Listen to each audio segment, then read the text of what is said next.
attempting to work in a hostile environment, jet-lagged, sleep-deprived, with scientific protocols that you don't usually use.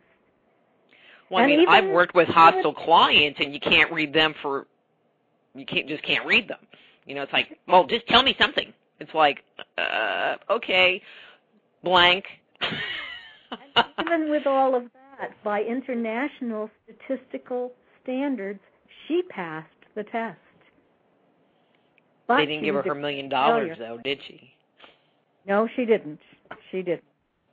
Remember, the basic rule for these debunkers is don't bother me with the facts. My mind's made up. And what the public doesn't know, we're not going to tell them. Mm-hmm. And do your research by proclamation.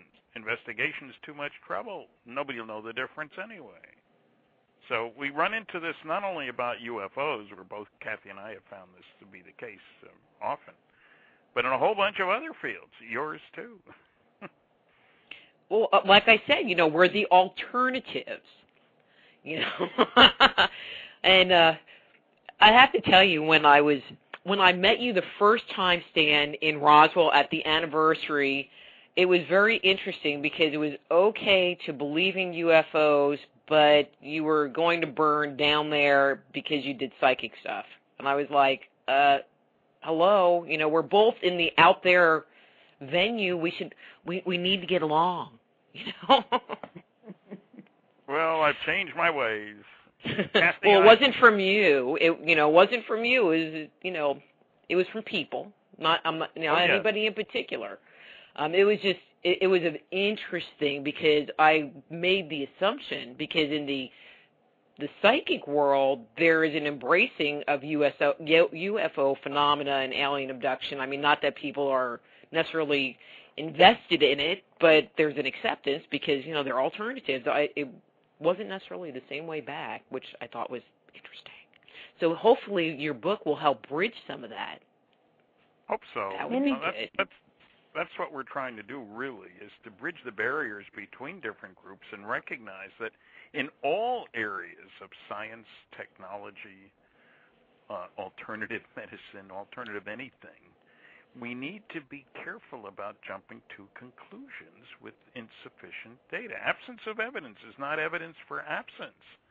I did a radio interview the other day, and it was like the guy wanted me to hand him an alien to cut up in order to prove that there are aliens out there. I mean, you know, we have different standards for evidence. If I tell you I saw a 747 fly over, and you say, I don't believe you, give me a piece of it, then I'll believe you. That's ridiculous. But that's the attitude. You know, governments can't keep secrets. What baloney. In Flying Saucers and Science, I give many examples of governments spending tons of money in keeping secrets. Just to throw one number, $10 billion to develop the stealth aircraft in 10 years by Lockheed. It was all classified for 10 years. $10 billion is a lot of money, at least where I come from. You know, maybe the Canadian dollar isn't so strong. But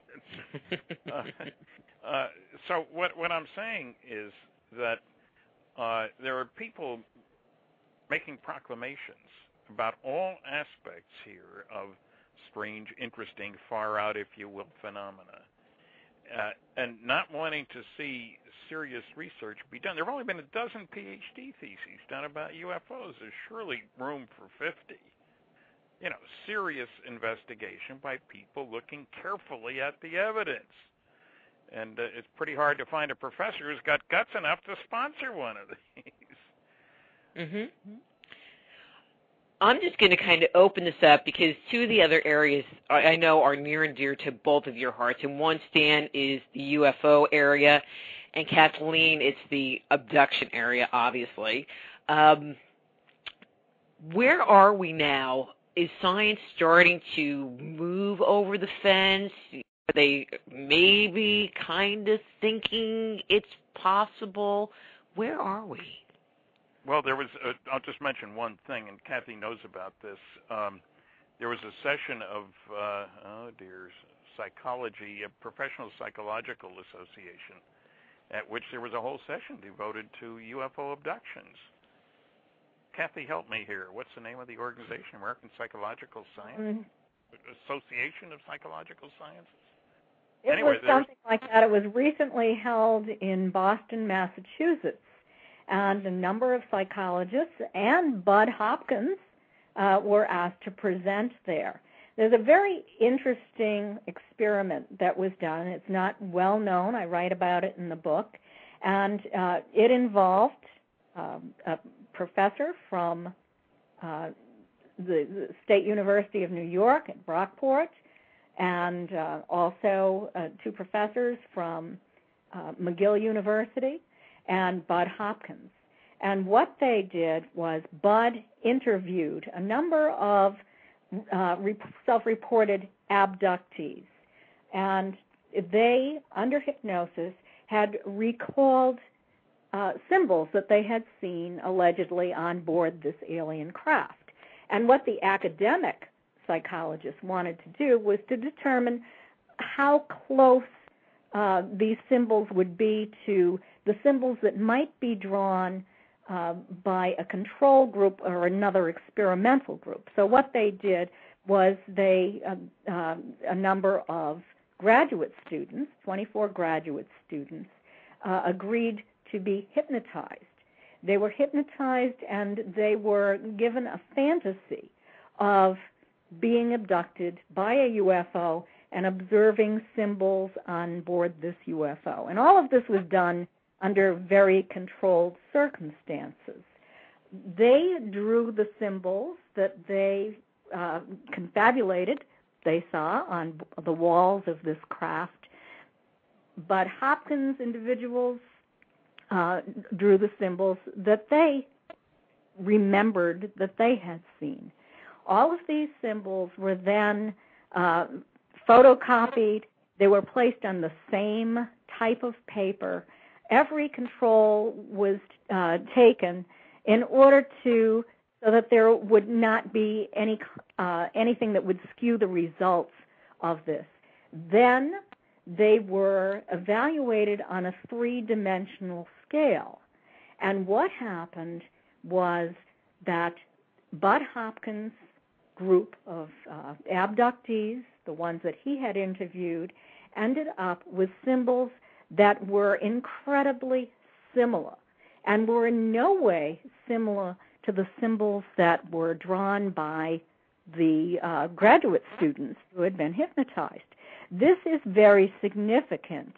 The ones that, the symbols drawn by the people who were hypnotized were all over the scale. They were not similar at all.